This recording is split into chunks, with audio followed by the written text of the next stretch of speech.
Candles! Hi watchers! Welcome to my channel, and for today, tara samahan niyo akong maglinis ng room namin while answering all your questions about my bulutong journey. I believe we are all already aware kung ano po ang bulutong at kung ano ang itsura nito. Pero para sa mga hindi nakakaalam, ganito po ang itsura ng bulutong. Bilog siya na may tubig sa loob. I had chickenpox last December 2022 along with my firstborn, my youngest sister, and my niece. Actually, we went to Pangasinan for a vacation. Then, pag uwi namin, binulutong na kami. In-upload ko sa TikTok account ko yung story ng bulutong ko noong December 2022. But not the whole journey kasi hindi maganda yung pakiramdam ko noon. Kaya hindi ko na siya na-document ng as in from day 1 hanggang sa totally mag-healed na ako. Then, hindi ko talaga ine-expect na magte-trending yung video na ginawa ko about my bulutong to the extent na up until today ay madami pa din ang nagko-comment, nagla-like, nag-share o nagtatag sa mga friends or families nila and nag-add to favorites. Ito yung mga videos na sinasabi ko. Actually, I read all your comments, but I find it really hard for me to answer all your questions one by one. So, I decided to create a video to address all of them at once. Filtered na po yung mga sasagutin ko kasi yung iba, same lang din naman po yung mga tanong nila. And also, dahil sobrang grateful ako na pinapanood nyo pa din yung videos ko sa TikTok about my bulutong journey, we will be having our first giveaway. So please stay tuned until the end of this video because in the last part, I'll explain the mechanics of our giveaway and reveal the prizes. I'll be uploading mom tips, product recommendations, house cleaning, cooking vlogs, travel vlogs, family vlogs, and a lot more in my YouTube channel. Kaya mag-subscribe na po kayo. Disclaimer lang po bago ako mag-start, hindi po ako expert. Hindi po ako doktor, at itong mga sasabihin ko ay yung mga ginawa ko lang na naging effective naman sa akin at isishare ko lang din naman po sa inyo. Okay, first question from Jam Jam. Sobrang sakit po sa ulo, hindi pa rin po ba pwedeng uminom ng kahit anong gamot? To answer your question, ang gamot na iniinom ko noon ay cetirizine para sa pangangate at Biogesic para naman sa lagnat at sa sakit. Kasi yung Biogesic ay may pain reliever na kasama. Next question from Ha. Pwede po bang kumain ng chicken tsaka kanin? Malansa kasi yung chicken so hindi ako kumakain ng chicken. Any food na malansa, hindi po ako kumakain. From Ukay Hits. Madami po kasing nagsasabi dito na pag hindi kumain ng itlog ay baka malubugan daw po. Pasagot po. Okay, may mga nagsasabi na dapat kumain ng malansa para lumabas lahat ng bulutong kasi pag hindi lumabas, mauulit daw ulit yon. May nagsasabi naman na huwag kumain ng malansa para hindi maglakihan at dumami yung mga bulutong. So personally, nag-go ako sa hindi kumain ng malansa kasi ayokong lumaki yung mga bulutong ko tsaka ayokong dumami. That time, 4 kaming may bulutong, sama-sama kami sa kwarto. Yung sister at pamangkin ko, nag-crave sila sa itlog kaya kumain sila ng itlog.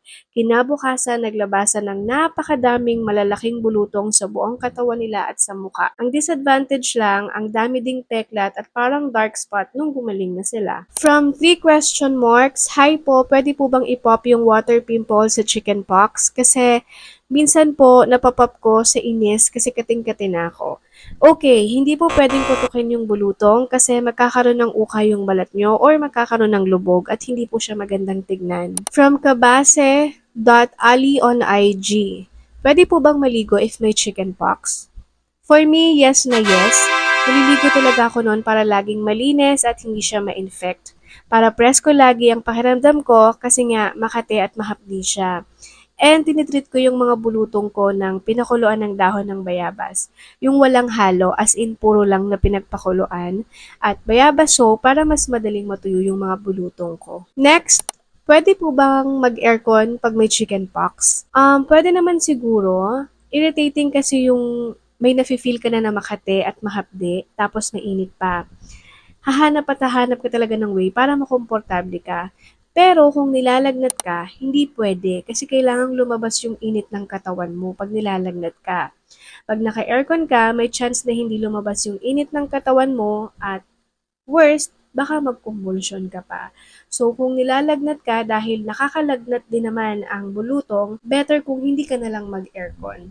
From Gian or Jean, ask ko lang po anong food po ang kinakain mo po, tsaka ilang weeks po siya sa inyo bago gumaling. Okay? So to answer this, basta hindi malansa. Lahat kinakain ko puwera sa malalansa like chicken, egg, even fish hindi talaga ako kumakain. More on gulay, pork, at beef ang pinagkakain ko nun. At kung ilang weeks, siguro mga 2 to 3 weeks din yun. Hindi ko na masyadong maalala. Basta before Christmas and after New Year, saka lang ako nakalabas ng kwarto. From Justin09, pwede po bang mag-electric fan kapag may chicken pox? Yes po, pwede.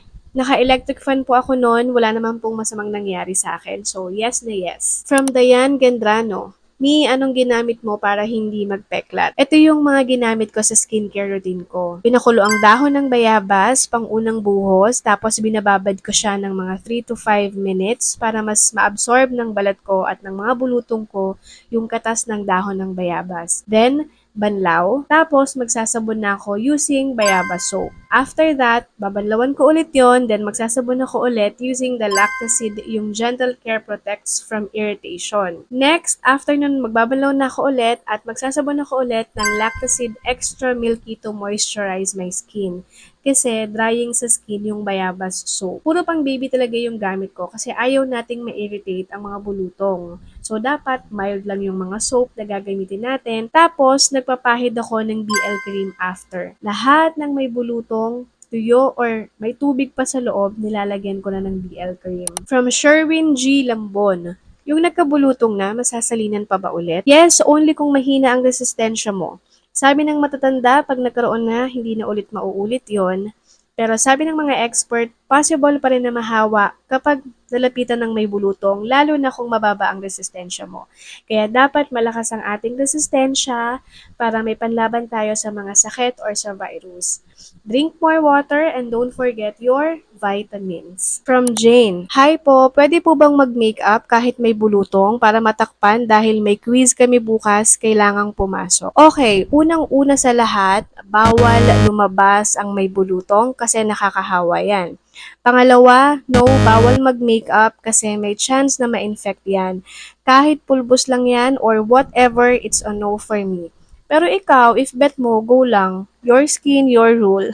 Hindi, joke lang. Basta bawal talaga, as in bawal. From Jenjen, hi me, sorry late. Nagkabulutong kasi ako and may nahawaan ako. Kailangan ko kasing bantayan yung nahawaan ko. Ang tanong ni, babalik pa ba ang bulutong sa akin? Ask lang ni, kasi baka bumalik sa akin eh. As long as malakas ang resistensya mo, hindi na po yan. Yung husband ko, binulutong daw siya before, as in bata pa siya noon. Kaya kahit nakasama na namin siya sa kwarto nung second week namin, hindi naman siya nahawa sa amin. From Ariza, ilang beses po kayong naliligo sa isang araw? Actually, depende sa mood. Minsan isa lang, pero minsan dalawa bago matulog pag sobrang kate niya.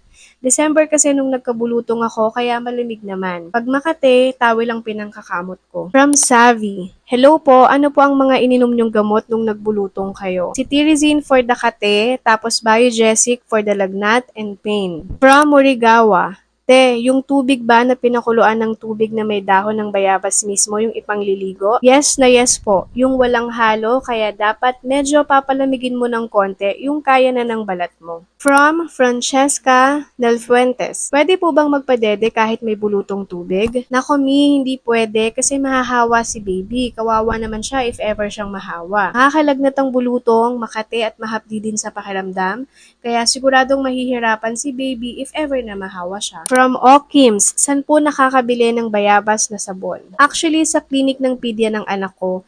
Pero meron naman sa Orange app, hindi nga lang yung exact soap na ginagamit ko. Pero ilalagay ko na din yung link sa description box below. From Mark Veraces, ano po ang ilalagay kapag nangangati ng todo yung bulutong? Wala akong nilalagay pero umiinom ako ng cetirizine kasi nakakatulong siyang mabawasan yung kate. Tapos, since nakakaantok yung gamot, nakakatulog din ako. Pero pag makati talaga siya at feel na feel kong kamutin, towel ang pinangkakamot ko. Tapos very mild lang, very magaang lang yung masabi lang na dumikit yung towel sa balat ko. From Miko, ate, gusto ko lang malaman if nakakahawa pa ba yung puro marks at may konti pang tuyong sugat galing sa bulutong. Actually, pag ganyan kasi, pagaling na. Sabi ng mga matatanda, pag pagaling na, mas nakakahawa. So, naniniwala ako sa mga matatanda, kaya lumabas ako ng kwarto noon nung wala na talaga akong bulutong as in. Last question from Sis KSKSKS. Nagnana po yung sa akin. Why? Nako, that I do not know. Baka na-infect po yan kaya nagnana. Yun yung sinasabi ko na kaya ako naliligo everyday because I want to maintain cleanliness. Ayokong ma-infect at ayokong lumala. So, baka kaya nagnana kasi na-infect. Thank you so much for watching this video at ang mechanics natin para sa ating giveaway ay simpleng-simple lang. Number 1, like this video and subscribe to my YouTube channel. Number 2, follow me on my TikTok account. Number 3, follow me on my Facebook page. At number 4, comment down sa comment section dito sa aking YouTube channel. Kapag na-reach ko po ang 500 subscribers, we will be having 2 winners of 200 worth of GCash. At kapag na-reach ko naman ang 1,000 subscribers, we will be having 2 winners of 500 worth of GCash. If ever na hindi naman po tayo umabot ng 500 subscribers, okay lang. We will still be having 1 winner of 100 worth of GCash. Paano po manalo? We will check carefully kung nag-follow po kayo sa ating instructions. Kung nakasubscribe at nakafollow po talaga kayo sa aking social media account, and only those who will comment done ang qualified sa ating raffle. Kaya don't forget to comment done sa comment section dito po sa aking YouTube channel. Deadline will be on September 8, 2024. That's our wedding anniversary kaya super special yung araw na yon. At ang winners ay i-announce ko po same day sa aking TikTok and Facebook page. Again, thank you so much for watching this video and for supporting. Go, go, go! For watching.